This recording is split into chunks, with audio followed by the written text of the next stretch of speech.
Hello, everybody. My name is the Dark Reviewer, and today I will be reviewing another movie. Now that I'm back and I'm feeling really refreshed, I will be doing a lot more of these reviews. I'm trying to keep up with my sort of schedule. But today I will be reviewing a movie that I've been actually wanting to review for quite a while, and I never really got around to when I first started this channel. But today I will be reviewing Man of Steel. Now, this movie is a very controversial movie. A lot of people did like it when it first came out, but then after a few watchings of it, people started to dislike it. But then after years have passed, people have started to like it again. So it's a very controversial movie. And seeing that it's directed by Zack Snyder, who didn't really have the best track record when it came to DC movies, I think it's fitting that we start off sort of this whole running kind of thing between all of these Zack Snyder movies that came out. Now, uh, or at least, the ones in the DC universe that have come out so far.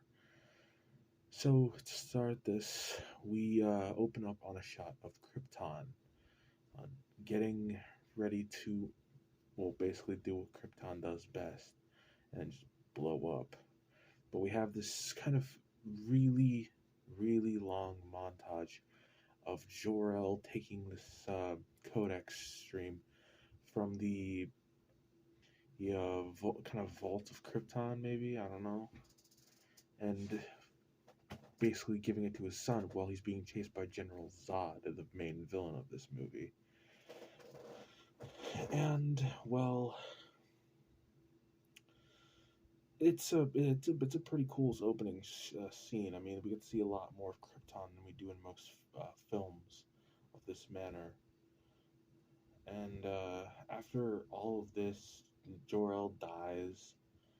He's after having a big, long battle with General Zod, and well, it's it's a very kind of heartwarming and kind of cold open. You see, I like what they did with the opening because they showed a lot more technology for Krypton. Because usually comic books and the original movies kind of showed Krypton as being this more superiorly advanced race of people that had better technology and all that. But we really never got to see it too much in the original Superman comic, in the original Superman movie. Sorry. Um, but yeah, no. After this whole scene of Krypton exploding, we get to meet an older Clark Kent, who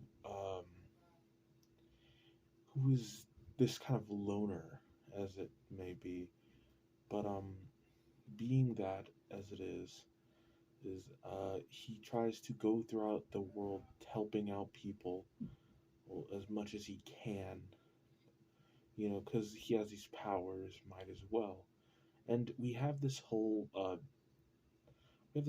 like thing where it like goes from him moving from place to place, but also flashing back to the earlier parts of his childhood, learning about what happened to him and how he kind of like started to learn his powers.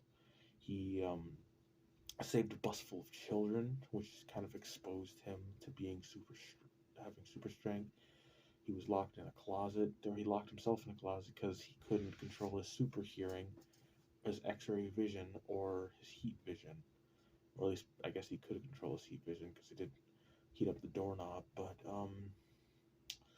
yeah, but this particular Superman is played by Henry Cavill, one of a very, very good Superman that we have all been chanting to get back into the DCEU, but looks like he's going to be going to do some Warhammer. But hey, that's okay. Um, yeah, no, but we end this whole kind of bit of story that we're all being kind of told to with more or less more pieces of his lore with like him finding the kind of ship that he was supposed to basically make this his fortress of solitude because it has all of his technology, all his pods everywhere, dead Kryptonians. And apparently there was one Kryptonian that could have survived, but needed time to thaw out. People did think that that would have been uh, Kara. Sorry, I forgot the name there for a moment. People thought that was being Kara Zor-El, who is Supergirl in the comics. But yeah, he finally gets his suit after this whole montage where he learns how to fly. Then he goes home for the first time in a long time, and well, he now has to basically just go home. He meets Lois there. He tells her who he is, where he's come from, all of that. Then we catch up with General Zod as he's basically found where Kal-El is because of the activated ship that Kal-El was in earlier on in the film. And so General Zod goes to Earth and basically asks for them to give him Clark. Now, Clark, obviously not wanting this to happen, goes and, well, basically tries to find him himself. Now, they find out where Clark was. They kind of basically try to hurt his mom. He gets real pissed off about it, so he starts this whole big action scene with a lot of explosions and all that. But yeah, after all that happened, he kind of turns himself into the government. The government basically turns him into General Zod. Superman gets kind of disoriented at the atmosphere of Krypton, which is what they live in.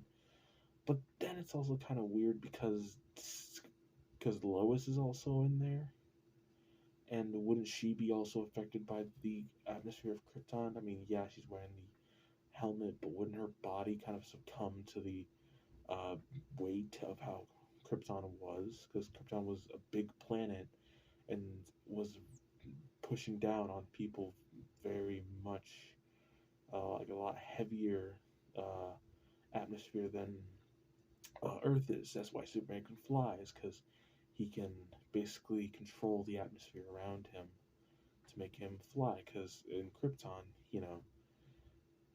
there isn't a lot of like, or there's like a lot of weight being pushed down. The gravity just pushes him down more on Krypton than it does Earth. But anyway, I'm gonna try to stop sounding smart. um, he turns himself in. He gets to see General Zod's plan, which is to terraform the Earth into becoming Krypton. He uh, he basically breaks out of the ship, saves Lois, and says goodbye to his space dad, which is a sentence I thought I would never say. But